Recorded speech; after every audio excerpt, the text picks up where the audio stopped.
Hi everyone, welcome to Bulunmaz YouTube channel. Today I will show you our new automatic color machine.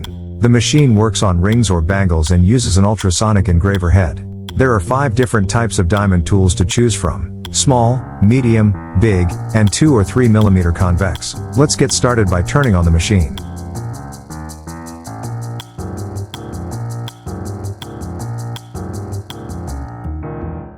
Press the Bulunmaz logo, and we get to the main screen. Here we have 3 options: automatic, manual, and settings.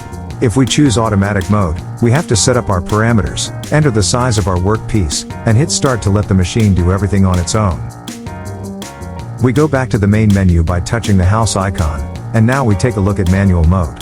Here we can see the 3 servo motors listed, and we can move them back and forth manually. The Y-axis turns our workpiece.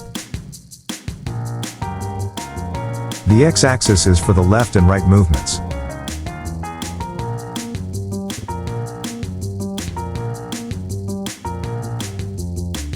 The C-axis follows the shape of a curved bangle or ring.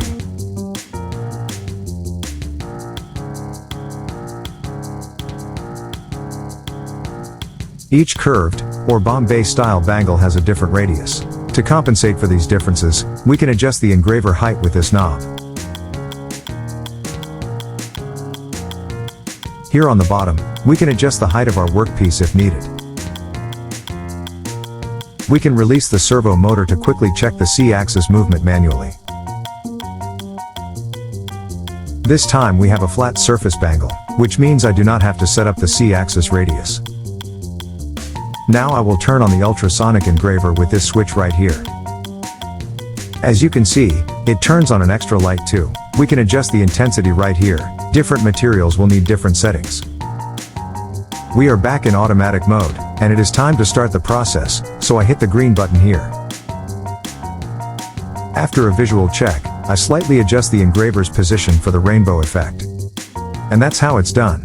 Truly amazing rainbow effect in a matter of minutes effortlessly. This is Bulunmaz automatic coloring machine. Now I will abort the automatic process and show you the result. Wow, that looks really good, and is so much faster than doing it with only hand tools. This machine is really helpful and only takes up a small space in the workshop. But that's it for today. Thanks for watching, and see you in the next video. Bye bye.